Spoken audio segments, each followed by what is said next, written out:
If there is one thing I love in this world, it's food. Sure, you've got those people that eat to survive, but I'd be lying if I said I was one of those people. To me, food is a lifestyle.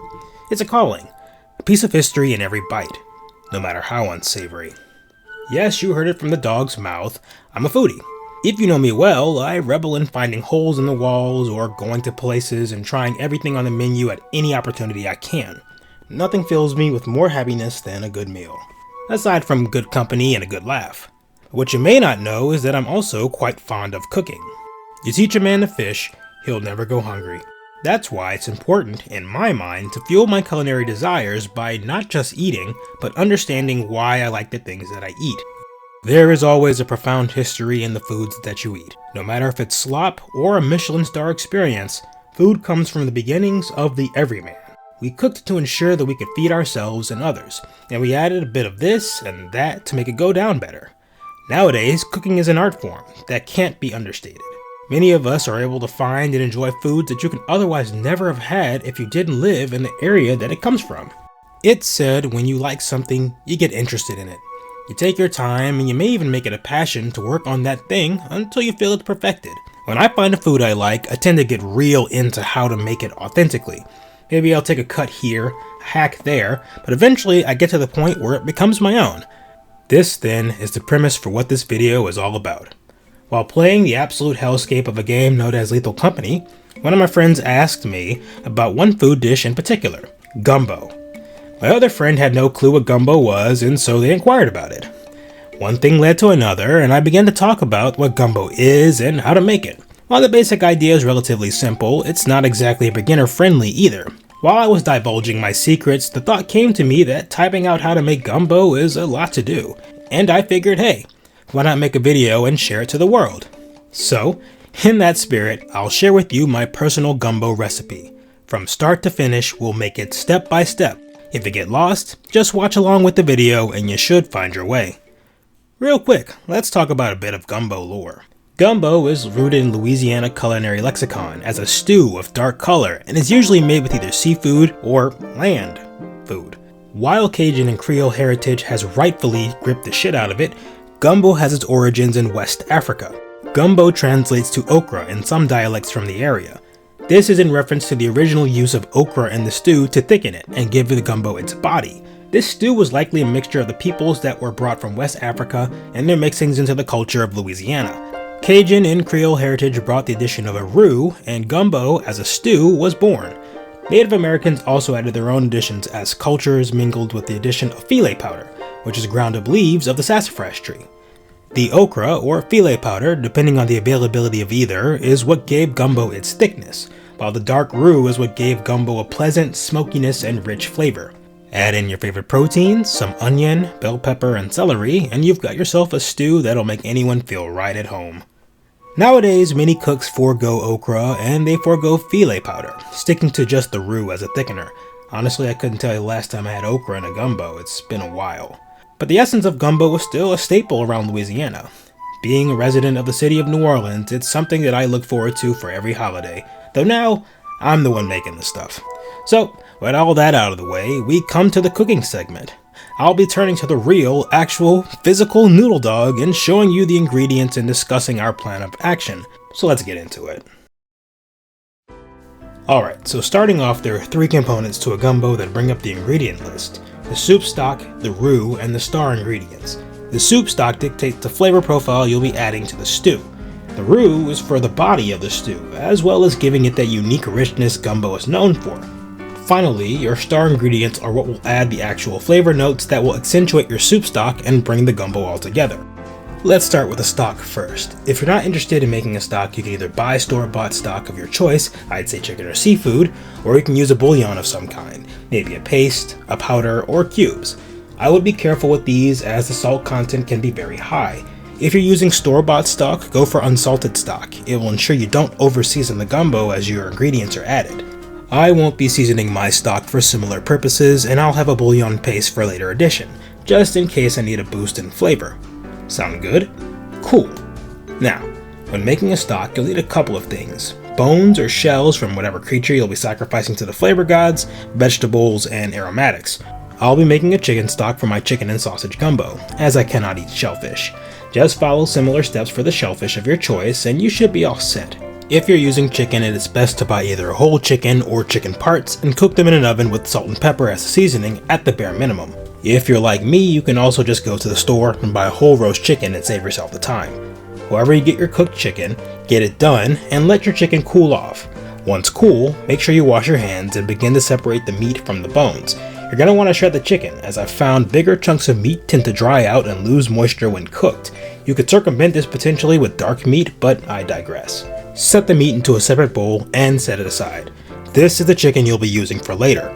For those of you with the seafood affliction, if you're using shrimp, deshell and devein the shrimp and set the flesh aside from the shells and treat the shells as bones. You can do the same thing for crab shells, but just skip the stock step for now with those.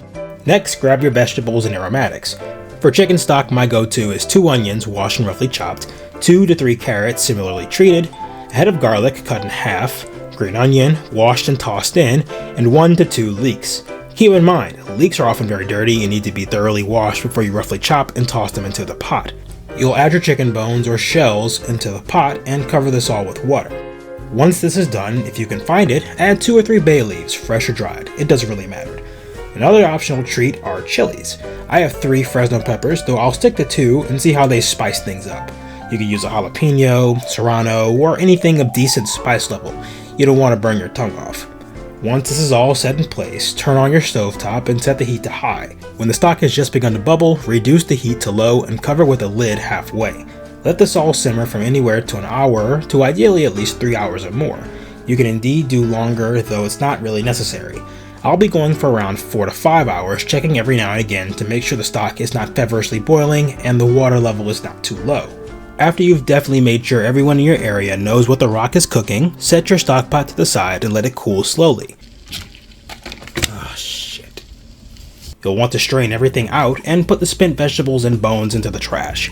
This will leave you with one hell of a stock that you can use for soups or just about anything, but we're making gumbo, so don't use it for anything else today. While the soup stock is cooking, you'll have some free time. You've already shredded the chicken or taken apart your shrimp, and this will leave you with time to contend with your other star ingredients. Gumbo was a lot of things, but one thing you cannot forget is to add the Trinity. The Trinity is the combination of onion, bell pepper, and celery. Adding garlic, which is arguably just as important, makes the Cajun Trinity, with garlic being put as the Pope in the Trinity, which makes 4 things, so it's not really a Trinity. Anyway, as a result, you'll need to dice each of the ingredients up for your use in gumbo. So for this recipe, I suggest 1 large onion, yellow or white, 1 bell pepper, green preferably, but they're the same, who's really counting, 2 to 3 ribs of celery, and 4 to 5 cloves of garlic. If you can find these things already diced, then grab that, but for you all, I'm going to cut the Trinity by hand, and just use jarred minced garlic. Once you're finished, set it all aside and move on to the final part of this bit, sausage. While sausage is an area of personal choice, I would highly recommend something smoked with some spice and with a good flavor that you wouldn't mind being a strong contender in your stew. While I'm using Cajun sausages I can get at my local supermarket, use what you like and it should be all good. If you can, get a Cajun style sausage like andouille or just a spicy smoked sausage and that should do pretty well. Depending on how you feel, slice the sausage into either rounds or half rounds and either bake the sausage or broil the sausages until they begin to brown. Use a baking sheet for this and then transfer the sausages to a paper towel lined bowl to sop up any excess grease. Go wild with how much meat you want. I often use around 3 pounds or just shy of 1.5 kilograms of meat, as people tend to pick out all the meats they want and leave the gumbo barren at the end. And now, with this, you should be done with your prep work and you can go and relax while your stock is cooking. Okay, it's been a few hours. The house smells great and it's now time for the assembly. It's now time for what I'd argue is the hardest part of gumbo, the roux. A roux is a relatively equal mix of flour and oil that is cooked together. The flour browns and you eventually add liquid to hydrate the flour and create a stew. While a roux can be any color, for a real gumbo you're going to want to get it dark. Don't worry, I'll be with you every step of the way. Just take this slow and we'll get through it. You'll want all-purpose flour and a neutral high smoke point oil to cook with, something you can fry with and not taste too much. This can be lard, vegetable oil, canola oil, and I've seen people go for duck fat and bacon fat too. Olive oil and butter will burn, so I'd highly vote against them. Today I'm using vegetable oil, and we'll start by filling a heavy bottom pot with about 1.5 cups or 355 milliliters of oil of your choice. Turn the heat to medium-low and let the oil begin to heat up. When you see the oil begin to shimmer on the top, test it by taking a tiny bit of flour from the bag and flick it into the oil. If it begins to sizzle, it's time to get started. We'll add the same amount of flour as we did with oil, 1.5 cups or 355 milliliters worth. Make sure to pour it in slowly to prevent the flour from billowing into a cloud, and this is where we get to whisking.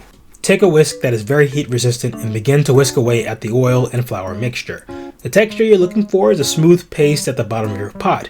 If it isn't quite there, add a bit more flour or oil until it gets there. It'll start off pale and smell very much like flour should. Keep whisking, and if you want to attempt to turn up the heat to a medium, then give it a go. Keep in mind, once you're stirring it as a first timer, I don't recommend walking away. If the roux begins to stick to the bottom of the pot, it will attempt to burn very quickly. This means you'll have to start over from step 1. If you have to walk away, take it off the heat and quickly grab what you need. We will take it on and off the heat while whisking constantly. Slowly but surely, you'll see the roux begin to darken. While I may have a biological color matcher, you may not. What you're looking for is something around the color of milk chocolate. On screen now, you can see the color of my roux and how drastically it's changed. This is as far as I'm taking mine, but you can go a bit darker than this if you're feeling brave. Be careful though, the darker it gets, the more acrid and burnt the roux will taste. Now, this is the color that I want, so we'll grab the diced onion, bell pepper, and celery and pour it on in. It'll hiss like an angry cat, but that's okay, just keep whisking. Let this all cook for around a minute and a half, being mindful of how the Trinity is cooking. Once the onions, bell pepper, and celery are beginning to turn translucent, add the garlic and let it cook for no longer than a minute. As soon as the minute has passed and the garlic is deeply fragrant, grab the stock you've been holding on to and pour it into the roux mixture. With this done, turn the heat to high and continue to whisk the roux until it lifts from the bottom of the pot and begins to dissolve into the stock. Wait for this to begin to bubble and then turn the heat down to low and let it simmer for around 45 minutes to an hour. We're giving the flour a chance to hydrate and it'll need time to do so, so kind of let it just sit and eventually it'll sort itself out. After 45 minutes to an hour, you'll notice how thick the gumbo has become. This is a good time to adjust liquid content.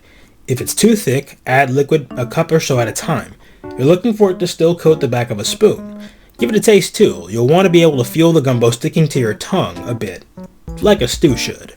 It may not have a lot of salt, but the flavor should be there in spades. Now for the home stretch. I said it before, but if you haven't done it now, broil, bake, or pan fry your sausages and drain them on a paper towel.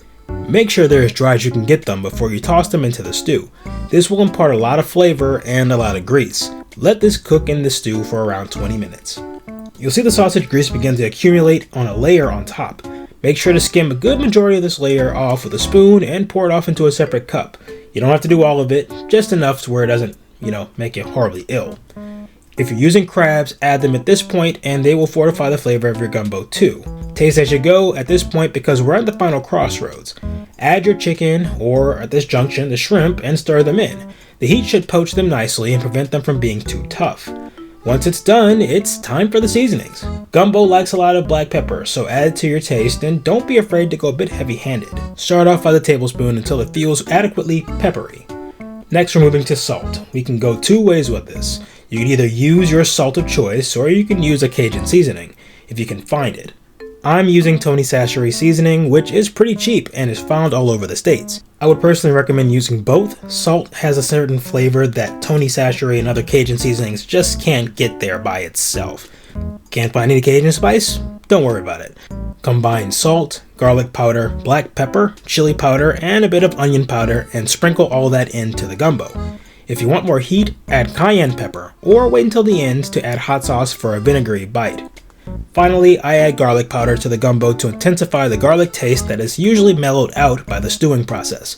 If you want some extra, add the green portions of scallions or spring onion and a bit of chopped parsley to bring some herbiness to the dish. Add this at the very end, and when you're satisfied, cut off the heat.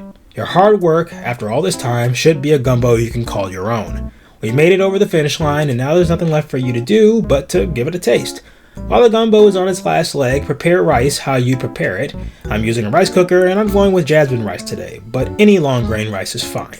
Cook it according to package directions or how you like it, and it should be ideally ready around the time the gumbo is done. Grab yourself a bowl, add a scoop of rice, and ladle in your gumbo over top. Give it a bit of a mix and give it a taste. You should be left with a New Orleans classic full of flavor and love. You made it yourself. I'm just guiding you with my voice and experience. This stuff is meant to be shared. If you have people you want to share it with, do share it with them, especially if they haven't tried gumbo before. This shit stays in your fridge forever. Seriously, I've looked in the fridge a week after holidays and see gumbo pots just still full. If you can't finish all of this, it's easy to freeze and pull it out when you want something hot and delicious. While this is my recipe, you should experiment with the basic idea. Sometimes duck is used, or you could add shrimp and crab to the recipe I've listed. It's a modular thing that no one will stop you from experimenting on, and if they do, just let me know. I'll handle them myself. And that's it. This video is long, but it's made with my experience and the love I have for gumbo as a dish. If you try the recipe, let me know down below and tell me how it went. If there are issues you run into, let me know those too. We'll troubleshoot and get you squared away. Food has history and has love for the culture and the people who make it too. I've shared my recipe with you all, and if you use it, I just ask you afford it the same care I did when I worked on this. If enough people like this video, I'll make a written recipe for this and post it some kind of way. With all that being said though, I'll enjoy this gumbo I made, and by the time of posting, it'll probably be all gone. Subscribe to see more content and let me know if you want more cooking videos. I got more stuff coming as usual, so I will see you dogs later.